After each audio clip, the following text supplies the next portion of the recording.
Good afternoon po sa inyong lahat. Pakibati ho ang katabi ng good afternoon, pagyukuman lamang. Magandang hapon mga kapatid. Tayo po ay nasa unang linggo ng Kwaresma at araw ng Biyernes. Ano pong naalala ninyo ngayon? Pag-araw ng Biyernes ng Kwaresma, bukod sa araw ng ating debosyon sa Nazareno, Kwaresma, Biyernes, abstinence. Hindi nga lang ho fasting eh. Ang fasting, Ash Wednesday at Good Friday. Pero ang abstinence, lahat ng Biyernes ng Kwaresma. Sino po ang gagawa ng abstinence? Konting review, 14 years old, pataas. Pag sinabing abstinence, walang karne. Magpipigil muna tayo. Iiwas muna tayo sa karne, sa baboy, sa taba. Iiwas muna tayo sa maraming pagkain. Huwag niyo pong kalilimutan ha, sa mga susunod na Biyernes, abstinence.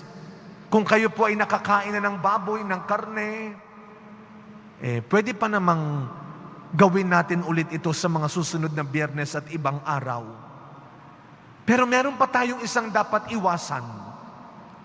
Bukod sa karne at baboy, ngayong Kwaresma, umiwas din tayo sa mga mandaraya na magtuturo sa atin at magpapagaya na mandaya. Ito ang masaklap. Hindi ka na nga gumawa ng tama, nandamay ka pa sa iba. Tuturuan mo pa yung iba. Kaya yan ang ating iwasan. Iwasan natin ang mga mandaraya na magtuturo sa atin ng masama. Sige na, wala naman nakakakita. Bilisan mo lang. Okay lang yan. Minsan lang naman yan. Yung mga taong ganyan, tandaan ninyo, ganyan-ganyan nangyari ang unang kasalanan ng tao. Tinukso ang tao ng demonyo. Kaya rin naparusahan ang tao dahil nangopya. Dahil nanggaya. Dahil ginaya ng lalaki ang pagkakamali ng babae nang siya ay tuksuhin ng demonyo. Kaya sila napahamak. Kaya sila napahiya. Kaya sila naparusahan. Dahil sa gaya-gaya sila. Nangopya. Lahat naman yata tayo dito, mga kapatid, minsan tinuksong mangopya. Lalo na nung nag-aaral tayo. Minsan na tayo natukso. Kaya magandang balikan natin yan. Nung ikaw'y nag-aaral, ikaw ba yung madalas mangopya? O ikaw yung madalas magpakopya? Pareho lang mali yun. Mula sa unang tao na nagkasala dahil nangopya, sumunod-sunod na yan sa iba't ibang lahi hanggang ngayon. Maraming buhay ang nasira, maraming buhay ang nasaktan dahil sa pagsunod at panggagaya sa mga gawaing masama at kasalanan. Kaya ano po ang tinuturo sa ating ebanghelyo ngayon ni Kristo? Ano ang sabi ni Kristo? Kapag kayo ay gagaya lang sa paraan at gawain ng mga eskriba at pariseyo, hindi kayo maliligtas. Kapag gagayahin nyo lang ang ginagawa ng mga eskriba at pariseyo, hindi kayo makakapasok sa langit. Bakit naman kaya? Di ba matalino ang mga pariseyo? Di ba matalino ang mga eskriba? Ang mga taong ito, alam nila ang batas ng Diyos. Marurunong yan. Tama. Tama ang tinuturo nila. Pero nuknukan ng kasamaan ang ginagawa nila. Kaya nga minsan pa, tinawag sila ni Jesus na makasarili. Hangal, pakitang tao.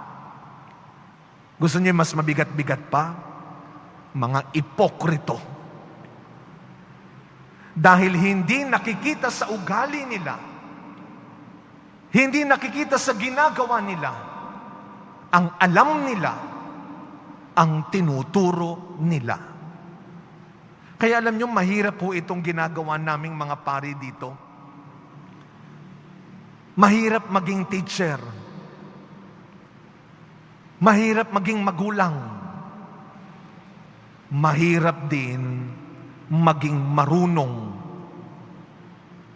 Dahil pagbaba ko dito, hahanapin ninyo ang mga pinagsasabi ko. Dahil pagtalikod mo sa mga anak mo, hahanapin nila ang tinuturo mo at inuutos mo sa kanila. Kaya huwag kang gaya-gaya. Huwag kang nangongopya. Nakita mo lang na may bago sila. Gusto mo ikaw din. Narinig mo lang na nakaalis sila.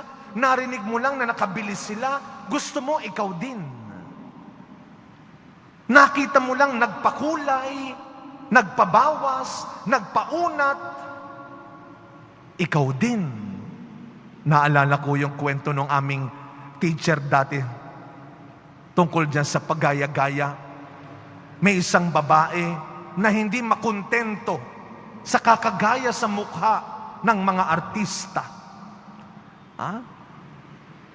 Halo-halong artista na ang ginaya niya. Kaya nung siya ay namatay, nung siya ay nakaburol, ang mga tao, ang tagal-tagal. Kapag sumisilip, ang tanong nila, sino yan? Mali ba tayo ng pinasok?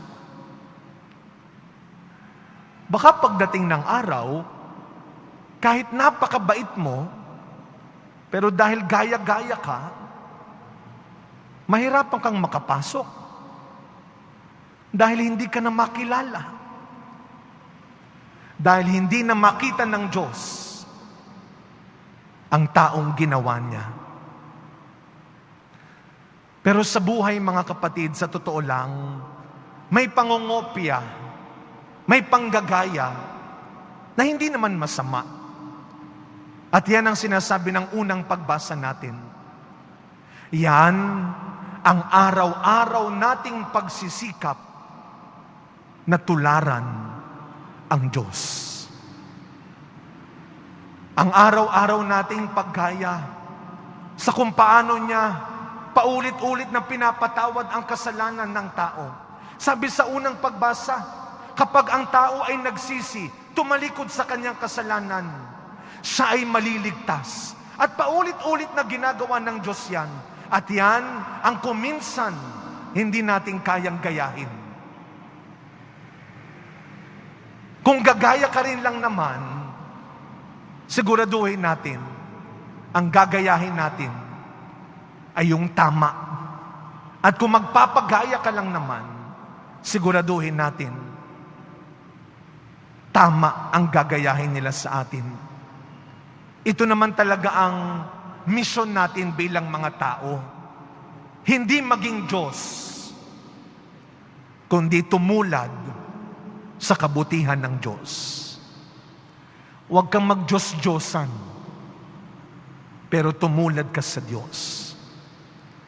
Ngayong Kwaresma, tignan natin ang sarili natin. Tanungin mo ang sarili mo, tama pa ba ang binibigay ko sa iba? Totoo pa ba ang pinapasa ko sa kanila? Mabuti pa ba kung halimbawa sa salita, sa gawa?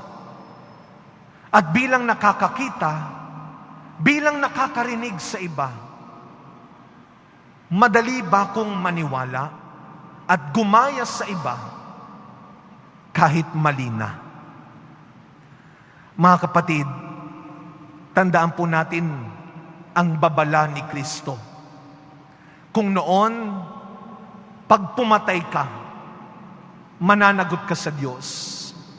Ngayon, pag nag-isip at nagsalita ka ng masama sa iyong kapwa, mananagot ka.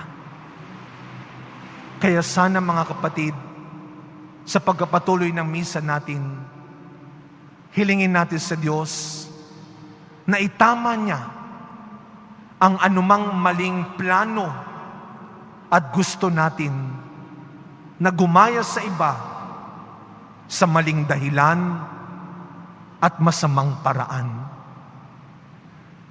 Ginawa ka ng Diyos ng may sariling ganda, may sariling kabutihan, may sariling halaga.